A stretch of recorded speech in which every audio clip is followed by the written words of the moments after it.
Hello, what's up mga hitsuraan? It's another vlog video na naman tayo mga hitsuraan. At dahil Holy Week ngayon, araw ng pagnilay-nilay, samahan nyo kaming mga timlahos papunta sa Cathedral of Baguio City. At bago kami pumunta doon ay may binili muna si Jel Amsel na tripod dito sa may talipapa.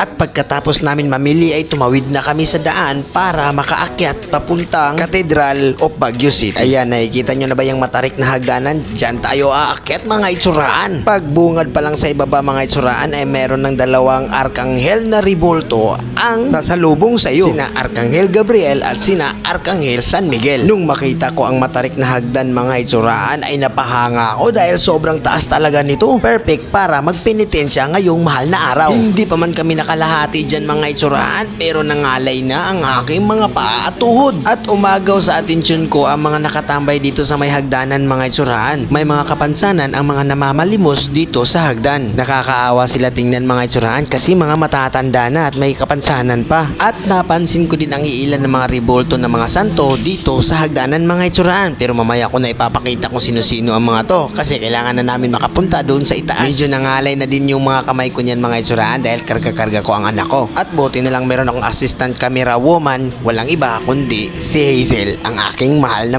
asawa. Kunti na lang mga itsuraan at maaabot na natin ang tuktok ng Cathedral of Baguio City. At alam nyo ba mga itsuraan na lahat ng mga timlahos ay hiningal na sa mga oras na yan mga itsuraan. Pero dahil gustong gusto namin gawin ito kaya titiisin namin para alang-alang lang sa pagsamba sa ating Panginoon at sa Diyos Ama. At dito sa itaas mga itsuraan ay bubungad si Arkanghel Oriel.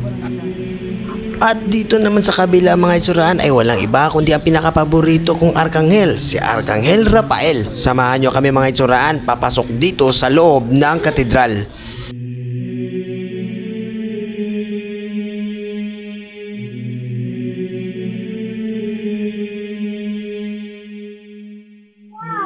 At pumasok kami dito sa gilid ng simbahan mga itsuraan para magsindi ng kandila at magdasal na rin.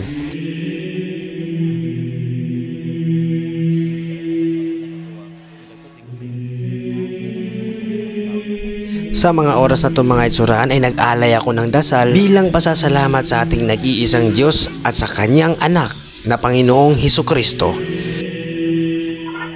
At nais ko lang din ipaliwanag mga itsuraan na hindi porkit nasa harap ko ang ribulto ay sinasamba ko ito. Yan ay pagpapakita ng simbolo ng respeto at didikit yung mga dasal doon sa mga banal na santo. Dahil ang mga santo mga itsuraan ay pinagkatiwalaan yan ng ating Diyos Ama.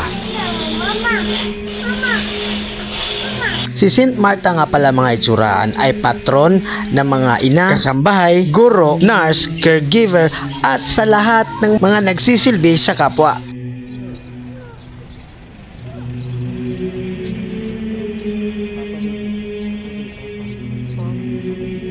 At pagkatapos namin sa katedral mga itsuraan ay ito na naman, pababa na naman kami sa mataas na hagdan na ito mga itsuraan.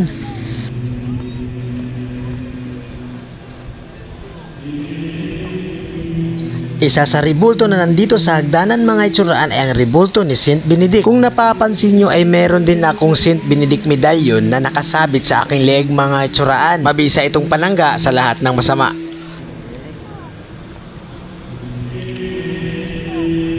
Kita nyo naman mga itsuraan na nagbablog din si Jel Amsel doon sa ibaba. At makikita nyo gaano kabait ang Team Laos mga itsuraan. Ayan, binigyan yung bulag na nadaanan. Kaya nga kung sino yung mapagbigay ay siyang pinagpapala. Kaya shout out kay Rafi na partner ni Jel Amsel na aking kapatid dahil sa kanyang kabaitan mga itsuraan. At ganoon na rin kay Tashi Lips na nagbigay din doon sa bulag na aming nadaanan.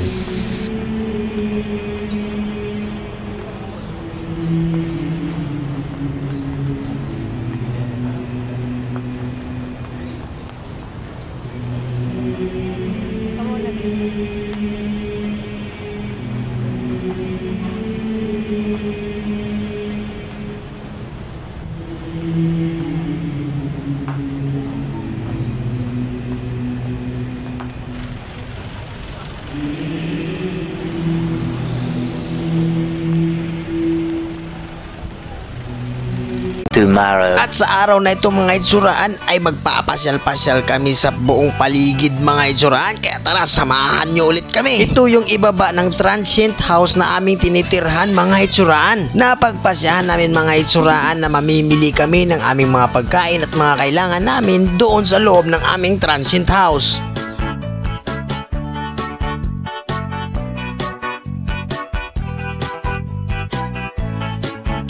At alam niyo ba mga itsuraan na nagkalatin pala ang mga Bisaya dito sa Baguio City mga itsuraan. Dahil itong binilhan namin na tindahan ay Bisaya yung nagtitinda at may-ari nito. Kaya shoutout nga pala sa may-ari ng Joymin Store na nasa tapat lang ng transient house na aming tinitirhan. At doon sa ika-4 na palapag kami nag-i-stay mga itsuraan. At halos pala mga nakapaligid dito mga itsuraan ay mga transient house.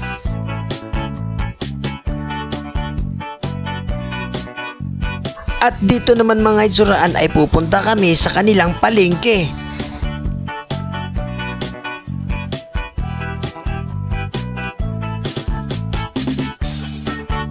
At ito na naman yung daan na pababa mga itsuraan. Talaga namang pinagpala talaga ng paakyat at pababa itong Baguio City mga itsuraan ba. Tignan nyo naman mga itsuraan, halos patakbo na kami ng anak ko niyan. Ang sarap siguro dito magpadaos-dos mga itsuraan. Binuhat ko na lang yung anak ko mga itsuraan kasi kawawa naman baka madapa pa ako pa may kasalanan.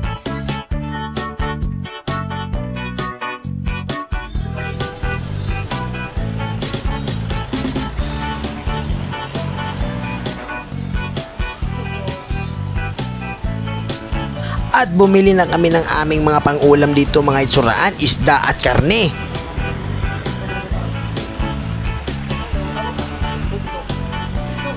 Gusto sana tumabok ng aking kapatid dito mga itsuraan pero hindi siya makatabok kasi ang daming mga sasakyan. Kung hindi nyo maintindihan yung tumabok mga itsuraan ay problema nyo na yun.